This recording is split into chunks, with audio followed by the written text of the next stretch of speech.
Joining me now is Trump 2020 senior advisor and host of the Right View podcast, Lara Trump. Lara, thank you for joining us, man. What a day, what a month, what a year. Your father-in-law, Donald Trump, 45. It seems like they'll hand an indictment down for anything. He crosses the street the wrong way, jaywalks, and they're looking to throw him in jail. Meanwhile, Hunter Biden can allegedly sell secrets, state secrets, influence peddling, and they're trying to figure out ways that he's just a good father talking about the weather. Your thoughts from a family member? Oh, my gosh. I mean, it's so sad to see, honestly, Eric, that this is really the point we've reached here in America. But I think you're right. Look, it's really interesting to look at these two things simultaneously happening. And what's very interesting, I think, to a lot of Americans is the timing with which all of the indictments have happened for Donald Trump. They happen to coincide oftentimes with pretty big news that could be pretty damaging to the Biden family, where you actually see, the things uncovered that this family as a whole has done over decades now, really selling out the United States of America to pad their own pockets. Yet, of course, don't look over there. Look over here at Donald Trump. I think everybody understands the trick now, and it's not lost on anyone. But I think the problem that the Democrats are having, the mainstream media is having, is that the more they see this targeting of Donald Trump out there in the public in America, the more people start to realize that what Donald Trump has said for a long time is really true. They're not after me, they're after you. People are starting to understand what he has meant by that for a long time. It's why, Eric, I think you see his poll numbers continuing to go up every single time something major happens in an indictment situation with Donald Trump. Anytime they go to attack him, the American people, I think, receive that as an attack on themselves, an attack on our country, on our constitutional republic. It is why he is head and shoulders above any other candidate in the Republican field right now. So their goal of trying to put Donald Trump out of this race from the very beginning, all the way back to the unprecedented raid at Mar-a-Lago last year, has really backfired on the Democrats and the mainstream media. It's incredible to see. It seems to be backfiring, and we're going to get to a poll that shows most Republican voters, GOP voters, think indictments actually help Donald Trump's future as the next president, former and next president. Listen to Christie, who we've had on and we have on today. Christie, I want you to hear this and react to this calling. I think he's calling you guys, family, something like Corleones from Godfather. Oh. Listen.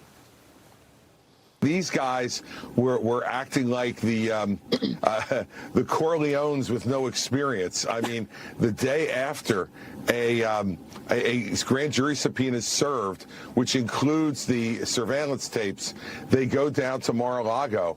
And Walt Nada appears to be the Fredo of this family. By the time we get on the debate stage on August 23rd, the frontrunner will be out on bail in 4 different jurisdictions: Florida, Washington, Georgia, and New York. So what's the response to that, Laura? Well, I mean, I feel kind of sorry for Christie. You know, he was a failed governor of the state of New Jersey. He failed in his pursuit to become president once already before, we know, against Donald Trump.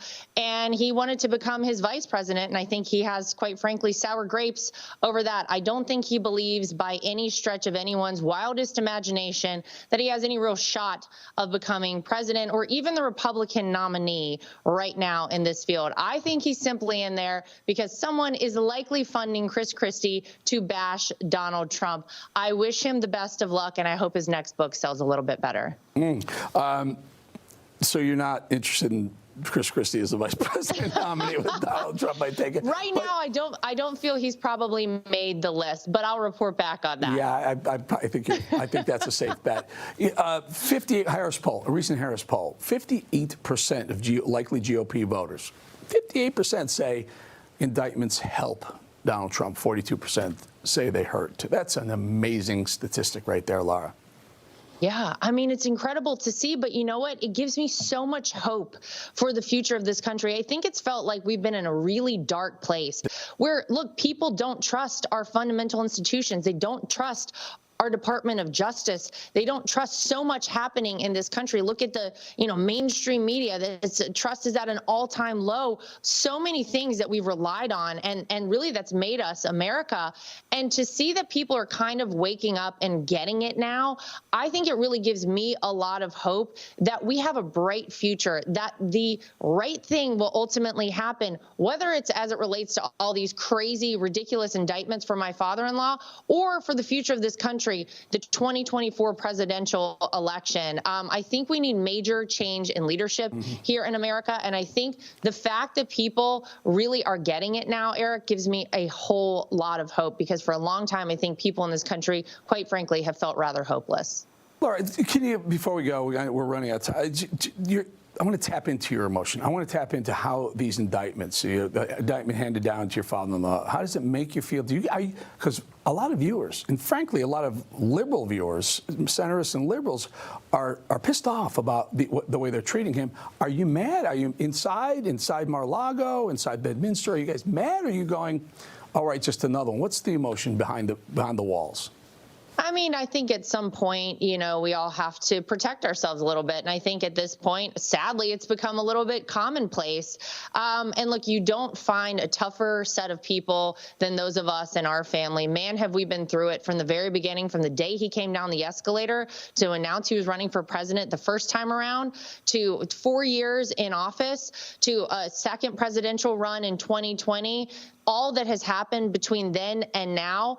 And so honestly, I think, look, we all know at the end of the day, Eric, the truth. We all knew from the beginning there was no Russia collusion. We all knew that hoax. And we all know what has truly happened here is a travesty. And it's all fake. It's all made up. And it's all, about politics, unfortunately. And so at the end of things for us, we know that the right thing will happen. We believe in this country. We believe in the people of this country. And I think that's all we can do. We have to hope for the best outcome and hope that the truth comes out. It's amazing. It's amazing. They're grasping at straws, a records violation, a business transaction with a private business transaction, and the rest of the stuff is so far-fetched, alleged, and meanwhile, they got the Biden family dead to rights, and they just will not prosecute that. Lara Trump, thank you for joining us on a very important night.